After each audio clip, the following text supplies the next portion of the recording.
No introduction needed to the Industry Minister of Tamil Nadu. In the quite recent times, we have seen his interviews in terms of investments, and recently in the Ranipet inauguration of the Tata Group JLR cars that was happening. Take us through that. In fact, that was one of your successful plans that came up within 16 months. How did you pull it off? Oh, we showed you how you can do it with VinFast. So VinFast was the first one. We did that in 17 months flat. And that's the speed of the Dravidian model of politics, the Dravidian model of governance that our Chief Minister through M.K. Stalin brings to the table. So it's ease of doing business with the pace of doing business also. So that's why today Tamil Nadu is #1 in India. In fact, you're wearing something on your pocket. It says bullish on Tamil Nadu. Could you take us to what you're wearing? That's the bull. It's got the hump. It's the proper Tamil Nadu bull. It's not the Spanish bull. and this is about being bullish on Tamil Nadu. I truly strongly believe the whole world today, the investment fraternity, which is coming into India, is very, very bullish on Tamil Nadu. Tamil Nadu has the right ingredients for any investment to thrive. It's got the right policies. It's got policy continuity, which is more important than policies itself. Policies which are written with inputs from the field and from inputs from people like industry itself, industry associations, and of course industry itself. And it's got that policy continuity across regimes. I can sit and say this here for my opposition also. So we have held strongly on similar policy based on the Dravidian ideology. So, and that is why you see we have the kind of trust that we have from the world investors. Does that also mean that you give them a bit of credit for the last 5 years before you, because you have continued the policy, what they had done? So I said this before, I've already said this. You must understand that this Dravidian model journey began 100 years back, right? It's not something which we created just over the last 3-4 years. What our Chief Minister through M.K. Stalin did was build on the foundational pillars that Periyar and Anna and Kalaignar erected, right? And based on those foundational pillars, there was a bit of a work. I'm not saying nothing was done. There was a bit of a work by people like MGR and Madam Jayalalitha. But the problem with them was lack of clarity. But because we are the OGs of Dravidian model, because Trimuka, the DMK is the OGs of the Dravidian model, we had clarity of what the Dravidian model is. And we knew that, the other day I was just telling we had an argument with another friend, and we spoke about social justice, about the choice between social justice and growth. See, the DMK believes that there's no choice between social justice and growth. We prove that social justice is growth. Get it? There's a big difference. There's a big difference. So it is not a choice, and this is the choice that we want India to pick also. We want India to see that growth does not come without social justice, and it starts from empowering our women, and we've done that here in Tamil Nadu, and it's given us brilliant growth. In fact, so we are the OGs of Dravidian model, and the Dravidian model began with the Justice Party, then Periyar and Anna and Kalaignar and everybody after that. In fact, you're talking about the growth engine and being the OG Dravidian model. Edappadi Palaniswamy in June last year has spoken saying that the industrial momentum under the present government regime has reduced, and it's the government's failure to move beyond just mere MOUs signed on paper. Are you here in Chennai tomorrow? Yes. Okay, you should definitely come to the conversion conclave tomorrow. I've already invited the LOP to the event. I'm hoping he will come. But this is something no other state in India has ever attempted. No other state in India has ever attempted a conversion conclave. We are going to lay out and tell the world how we've converted not 10, not 20, not 30, not 60, not 70.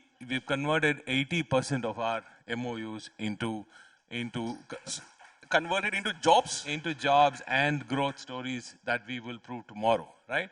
So I will also tell you what MOUs are. We'll teach the opposition what the MOUs actually mean, and we'll tell them what we really have pulled off in because these the 4 public years. perception is when governments go to this big I'll tell you, forums, you're talking about jobs. I don't know. You don't have to trust me. Do you trust Delhi? Yes. Not many people do, but then do you trust Delhi? Yes. Okay. If you trust Delhi with numbers, then you should check their numbers. We have 30 lakh plus numbers on their ESI data itself. We've added at least 30 lakh plus over the last 4 years. So that's Delhi, and then we've done our own job also. So we've definitely gone beyond that. But how is that your government is managing to bring in welfare schemes, also 11% growth rate? Recently, the economic survey also, we did it. So, but what is this magic wand that you have to pay people for the welfare schemes and still have 11% growth rate? That's the problem. Delhi never understood welfare, right? Delhi says it's freebies. We say it's welfare. Now, thanks for calling it welfare in the first place. Thank you for learning from us. Slash right? freebies. Thank you for learning from us and calling it welfare. And I think the slash freebies came from the LOP who came here in the morning. So, yeah, so this is it. The way you called it welfare schemes is it. These are not freebies. Welfare schemes actually go to the ground. They churn the local economy. They build the economy from there. And that is why my chief minister, through M.K. Stalin, is extremely confident that we will hit that $1 trillion mark. In fact, all the southern states talk about this $1 trillion mark. Karnataka, Andhra, Telangana, Kerala, Tamil Nadu as well. How difficult is it to attract companies to your own state when the competition is so difficult? You have Nara Lokesh, MP Patil, all of them are fighting for the same company. They might be fighting. I'm not fighting with them. I'm not fighting with them. I'm fighting with countries like the Scandinavian countries and Malaysia and Bangladesh. I'm fighting with countries. I do not fight with these states. I do not consider other states as my competition. Tamil Nadu does not consider other states as its competition. We consider other countries as our competition. In fact, if you remember, Google set up their AI infrastructure in Andhra Pradesh. One of your opposition leaders said that he's a Tamilian, Sundar Pichai is a Tamilian. He should have rather invested in Tamil Nadu. The government didn't, in fact, lure him enough or give him more incentives so that Google AI can come into Chennai or Tamil Nadu. How many jobs does this Google data center create, Raghu? You tell me. Tell me how many jobs. I mean, just no, please tell me. How much are they? How much are they in the lands have been given for free. How much are they incentivizing? Lands for free? Yes. Now that rat race, I'm not joining. Tamil Nadu will never ever join that race to the bottom on incentivizing people and giving land for free, because our value, we know our value, and we know what kind of investments will have to come to create that kind of jobs needed for the kind of people who are educated at that level in my state. These other states, I'm hoping they learn from us, and they're hoping they see the effect that inclusive distributive growth is giving to Tamil Nadu, and hence, because why, I mean, I just want them to see that while Tamil Nadu is growing at 11.19, they are not even in the double-digit area. Now, where is this difference coming from?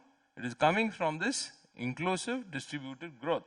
Now, that is why I'm saying these states should not join this rat race to the bottom. Anyway, that is for their own thought process. Let them think and do whatever they think is best for their state.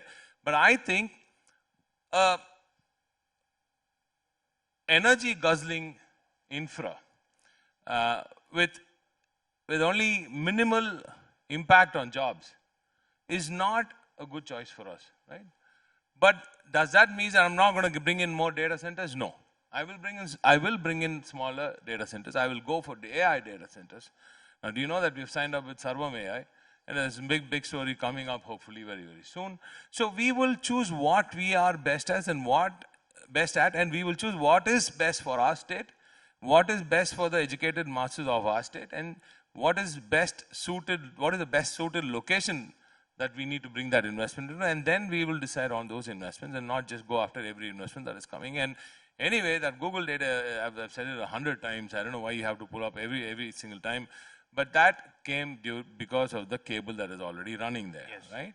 So yes, please say that loud. So that cable came there, and that is why the data centers come there. You know who's building that data center, and we don't want to go down that road. Yeah. What's your take on the Trump tariffs that recently was announced, and also the trade deal between EU and India?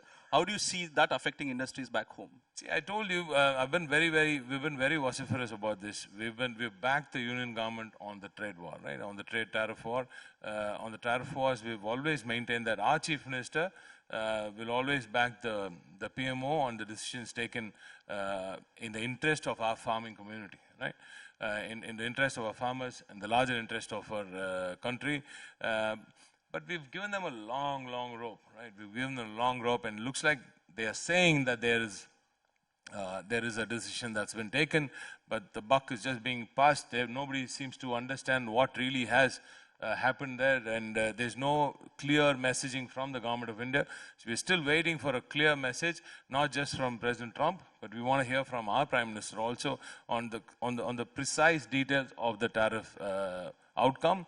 There is a bit of a problem now in the textile sector. There seems to be something wrong over there, but some are saying that zero tariffs on Bangladesh does not mean zero in principle, I mean in effect, and they're saying there could be an opportunity for us also there. But yes, it's very gray now. We need to have more clarity on the US tariff side. I'm very, very happy about the EU tariffs though.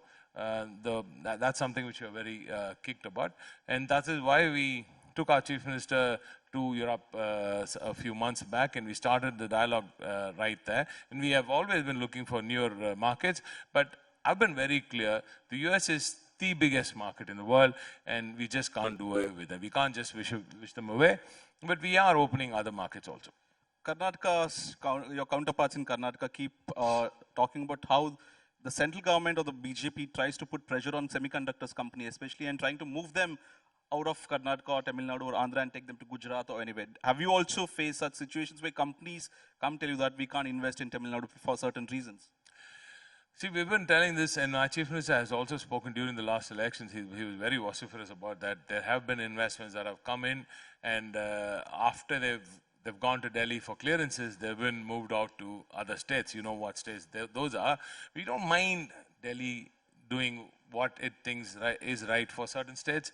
But I'm just saying, when you take an investment from a location and put it in a different location, make sure that it thrives, right? Now imagine, see, what happens if the investing community finds out that this investment in this sector, in this location has failed.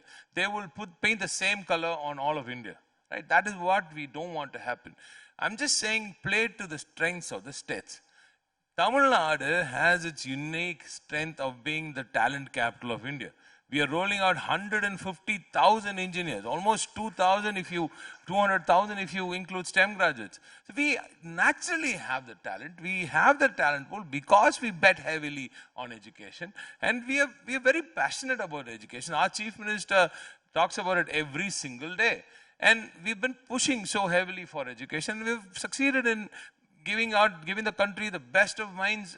You just spoke about some of the minds which are sitting at the top of the world now, right? So we've done that properly, and let India progress on that foundation also. That's what I'm saying. So why not give us what we can do best? If you want to do large manufacturing, if you want to do large scale chemical manufacturing, you want to do a cracking factory somewhere, go take it to the states that you're taking it to now. Because we don't have that kind of a land, right? We don't have that kind of a land spread, right? I can't give you 10,000 acres for a factory. I can't give you even 3,000, 4,000 acres for a unit. It's very difficult for me to get that kind of land. But I know how to utilize my land properly, the valuable land that I have properly, and make sure that I get the jobs that I need for my people. Now, while I'm creating that here, you come here and pick that and move it to some other state.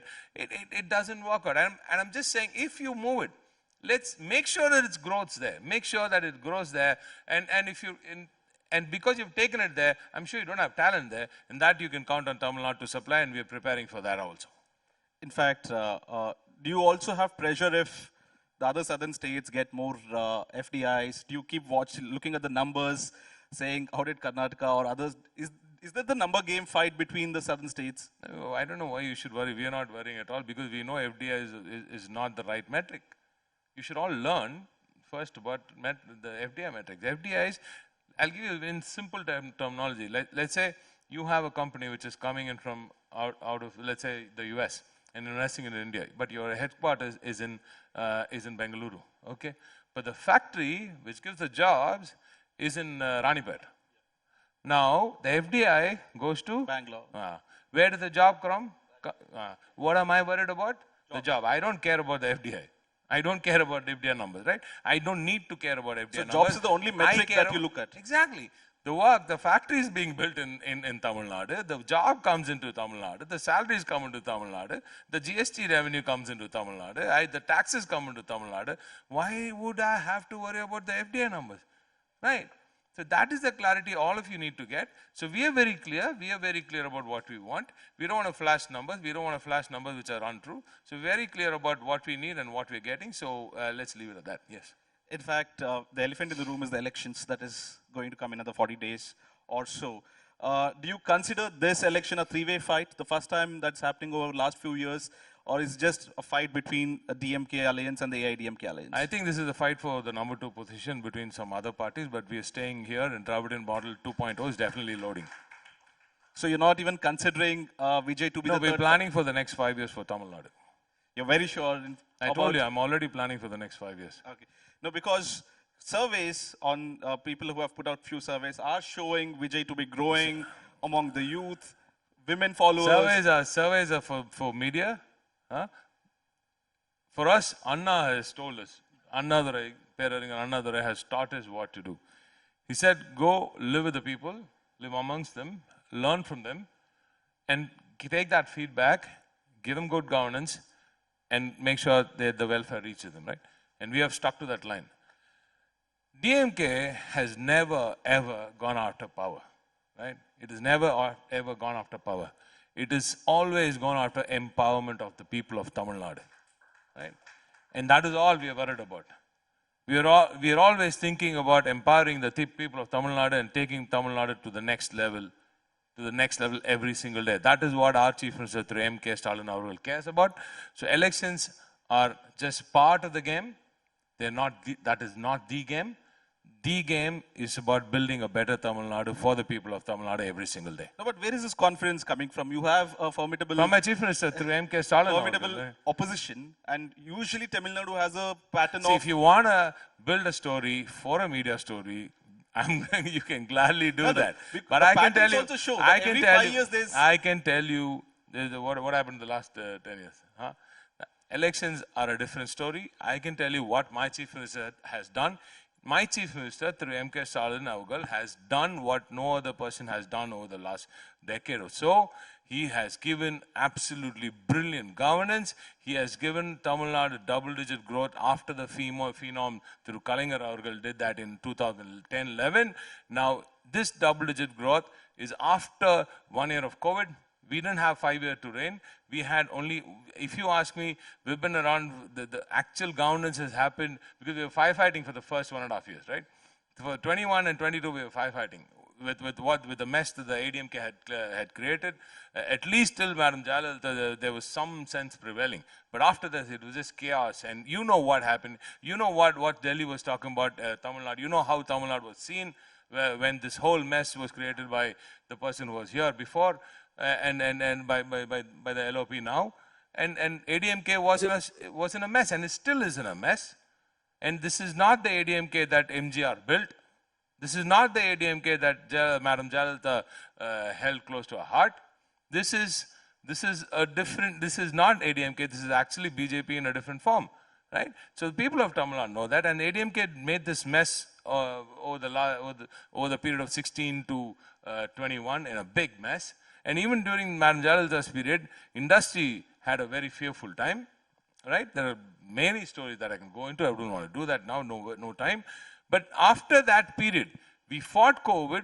We corrected this mess of 10 years that ADMK put Tamil Nadu through. And then over the last 3.5 years, we've done a phenomenal job in making sure that Tamil Nadu is seen by the world. We are seen by the world for what we are. The #1 state in India, right? The state that is powering India. The state that is empowering its women. The state which is holding the torch of social justice high and telling the world the same thing that I told you earlier. Social justice is not a choice. It is the pathway to growth. In fact, when you speak to the BJP leaders in Delhi, they have one perception that the state government in Tamil Nadu is non-cooperative for any policy that we bring in. Okay, let's keep politics aside, right? I've been telling my friends in BJP also, you just do not understand Tamil Nadu. You do not understand Tamil Nadu. Why You do you do say not, so? because they have a singular thought. This is a very plural India. This is a we are a diverse country, right? And every single state has its requirements. Even now I'm telling my friends in Delhi, understand Tamil Nadu. Please take that effort to understand Tamil Nadu, then you will see us. You have not seen us yet. You have not seen it yet, and you don't know what Tamil Nadu really needs. And that is why I'm saying they're just bowling wides everywhere because they don't see the stumps at all. No, And they don't know, and they don't know what the people of Tamil Nadu need. And we've been telling them that this is what growth means, this is what growth requires, and we've proven how growth happens. Right? But the just numbers... learn from us and do this across India and give us what we need. And we're not asking for anything extra. We're just asking for the money we've already given Delhi. But sir, if you look at the numbers, you said they're unable to understand Tamil Nadu, but in the recent Lok Sabha elections, they have fought alone and gained 12% vote shares, which means... How many seats have they got? Seat conversion might be 0, but the considering vote share jump... I'll tell you, this vote share thing is a big fuss. I'll tell you how that works. Every single election, every single constituency, every single candidate matters in an election, right? And these things, they shift by constituency, by candidate, by way the polls are fought, by way the local politics is done, and ground level politics is done. So it differs every single day. Every single leader has a different tug. So I wouldn't want to go into that and say that BJP is back. BJP will probably eat into other people's vote share, the other people as in their partners' vote share, and show that as theirs. And this is what is happening with ADMK now. And in fact, the DMK also has consistently opposed the NEP. Yes, of course. Where does the state right now stand in terms of not implementing the NEP, because center still has to pay the money, and they're saying if you implement only then you get the grant. Do you think that's the right thing that the center is doing? Do you think that is right? Is that how central government and the union and the state relationship must work? We are very clear about what we want. This is not your jurisdiction alone. We share that jurisdiction on education, right? And when we know that this state, with its education policy, has given you the highest, one of the highest GER in India for a large state, right? We've double of what India is doing right now. And you want to teach us what to do with education. How do you want me to learn from a person who's failed on what to do and to tell me, ask him to tell me what to do with my policy? If India has done better, if Delhi has done better with its policies elsewhere in India, and if we were down, then we would listen. Now we are at 50, and you're at 25, 27, whatever, we are at 53, whatever. And then why would we have to listen to you? How does it work? How does it even work? Right? So I don't think you should tell us what we need to do when we are doing much better than you.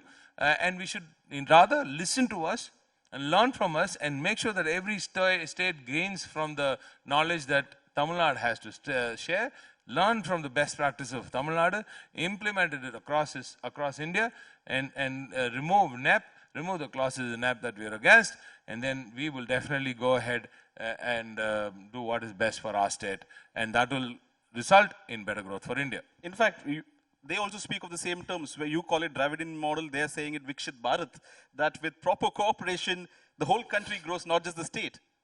Has Vikshit Bharat given you numbers? Not Vikshit yet. Bharat has given you 6.9.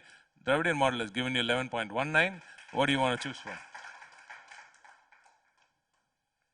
In fact, the Prime Minister, whenever he comes down to Tamil Nadu, he makes speeches against the DMK government for corruption charges. Recently also, when he made his trip to Chennai, he did target that the corruption has grown tremendously in the last 5 years. How do you see that? That's this political stunt. The Prime Minister has to do that. He has to have something to hold on to. He keeps saying all of this, all the best to him. But I would rather see my Prime Minister talk about growth. I would rather see a Prime Minister come here to Tamil Nadu and say, this is what I've given Tamil Nadu, and this is why you need to vote for me. But that is not the case. He's talking about some things that are wild allegations, and I don't think that's right for a Prime Minister to do. I think he should start working with us and learning from Tamil Nadu and start giving Tamil Nadu progress and then come and ask for votes. But that's Prime Minister, you said that's a political statement, but Yes, Vijay, whenever he comes out to a rally or addressed people, he's called DMK the evil force. And he's one of you here, localite, speaking the same language and calling... Now, you said same language. Now, same language. This is it Tamil. is same language. Tamil. I literally meant the language. No, but I hope he does. But then he's speaking a similar language to somebody else. Now that makes another A team, B team, C team there. So that's for you to decode. So, but how do you see Vijay's attack on you? Because he's using the same Periyar ideology, same Anna ideology, and then attacking DMK to be the evil force that's governing Tamil Nadu. Has he spelled out Periyar? Has he spelled out Periyar? No. No, but anyway, let's talk about people who are actually on the ground and working with people, right? Let's actually talk about the opposition. You're extremely belittling the LOP now. You've asked more questions of people who are not there in the field than the person who is actually trying to be the leader of the opposition, right? So, in fact, with that, it's time's up. But seems like the DMK members today have come in a very combative mood. Like earlier, we had Mr. Maran and we had Chief Minister hit the ball out of the park, and now it's like some energy within the DMK ministers and the Chief Minister. They see something that the others are not seeing, or is this just overconfidence that we are seeing? No, everybody's seeing it, but for the media, because media doesn't want to see just one winner, right? They want to create competition. That's what you guys are doing. And good luck to you. You can create all the competition you want on TV, but on the ground, DMK it is. Well, thank you so much, sir, for taking time and taking all the candid questions and being very open about it and being combative. Thank you so much Thank you. being on India Today.